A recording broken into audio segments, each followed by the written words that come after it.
हरि ओम श्री गणेशाय नमः। ओम नमो भगवते वासुदेवाय।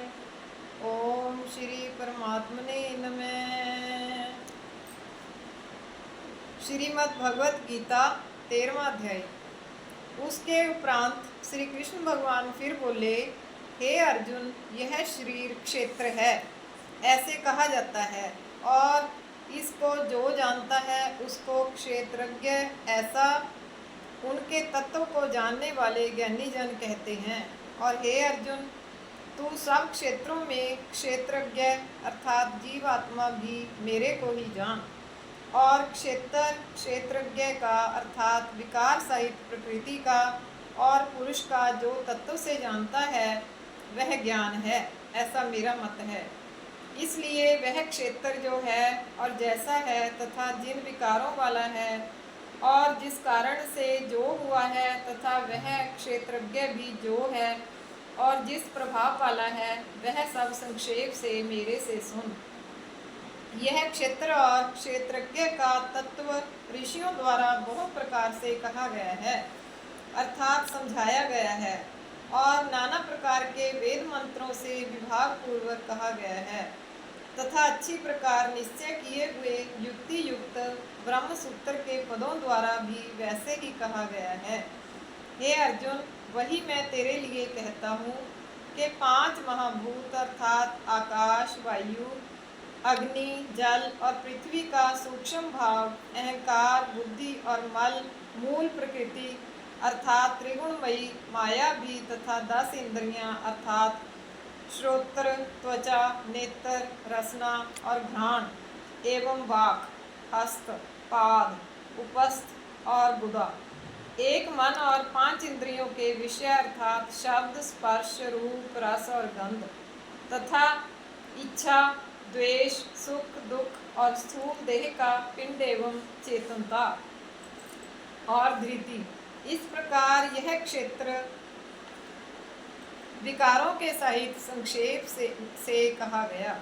हे अर्जुन, श्रेष्ठता के विमान का अभाव, दंभाचरण का अभाव,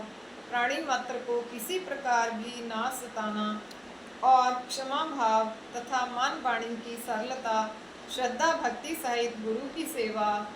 बाहर भीतर की शुद्धि, अंतःकरण की स्थिरता, मन और इंद्रियों सहित शरीर का निग्रह,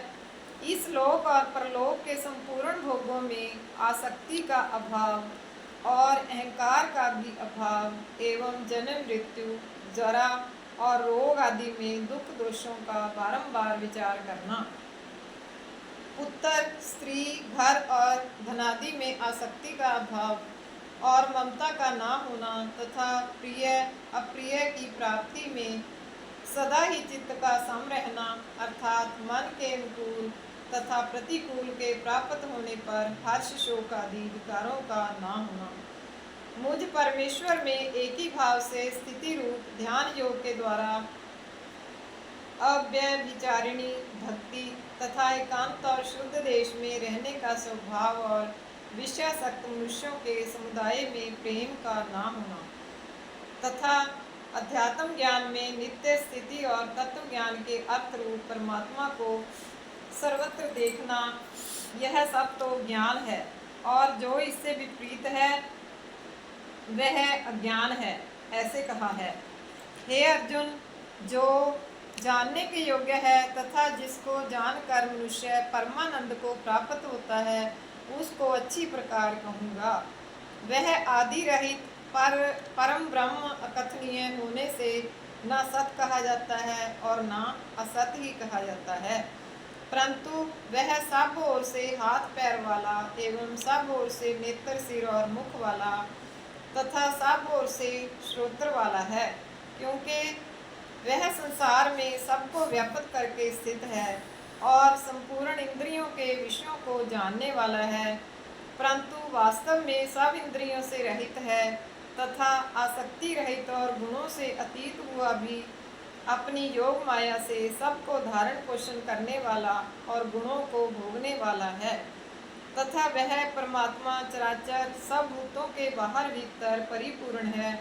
और चर अचर रूप भी वही है, और वह सूक्ष्म होने से अविज्ञेय है तथा अति समीप में और दूर में भी स्थित वही है, और वह विभाग रहित एक रूप से आकाश के सदृश परिपूर्ण हुआ भी चराचर संपूर्ण भूतों में पृथक पृथक के सदृश स्थित प्रतीत होता है, तथा वह जानने योग्य परमात्मा विष्णु रूप से भूतों को धारण पोषण करने वाला और रुद्र रूप से संहार करने वाला तथा ब्रह्मा रूप से सब का उत्पन्न करने वाला है। वह ब्रह्म ज्योतियों का भी ज्योति एवं माया से अति परे कहा जाता है, तथा वह परमात्मा बोध स्वरूप और जानने के योग्य है एवं तत्व ज्ञान से प्राप्त होने वाला और सबके हृदय में स्थित है। हे अर्जुन, इस प्रकार क्षेत्र तथा ज्ञान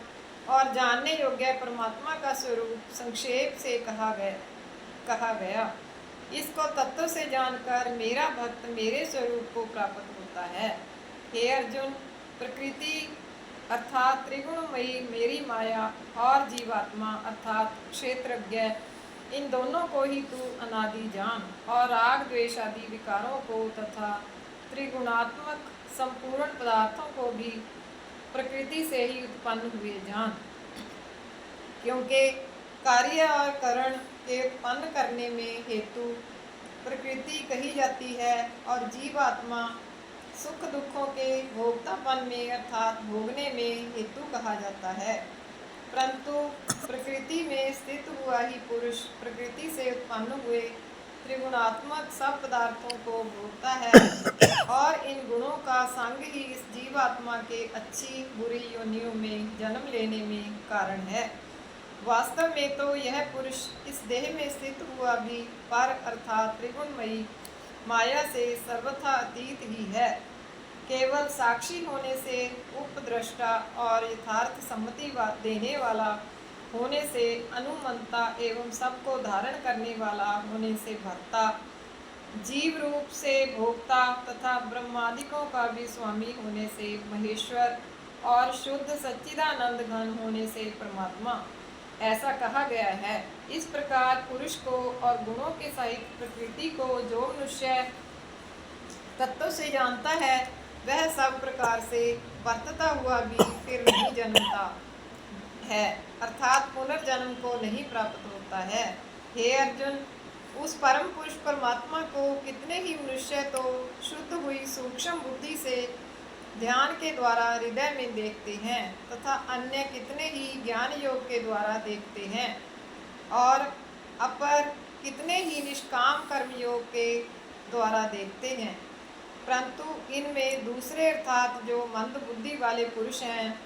वे स्वयं इस प्रकार ना जानते हुए दूसरों से अर्थात तत्व के जानने वाले पुरुषों से सुनकर ही उपासना करते हैं, अर्थात उन पुरुषों के कहने के अनुसार ही श्रद्धा सहित तत्पर हुए साधन करते हैं, और वे सुनने के परायण हुए पुरुष भी मृत्यु रूप संसार सागर को निस्संदेह तर जाते हैं। हे अर्जुन,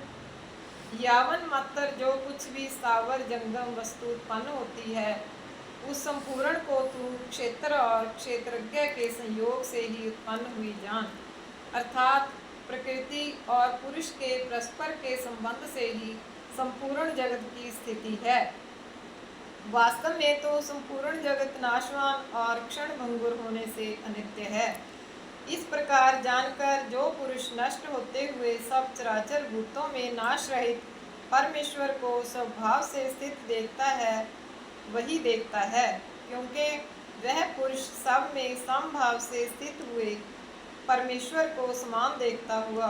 अपने द्वारा आपको नष्ट नहीं करता है, अर्थात शरीर का नाश होने से अपने आत्मा का नाश नहीं मानता है। इससे वह परम गति को प्राप्त होता है। और जो पुरुष संपूर्ण कर्मों को सब प्रकार से प्रकृति से ही किए हुए देखता है, अर्थात इस बात को तत्व से समझ लेता है कि प्रकृति से उत्पन्न हुए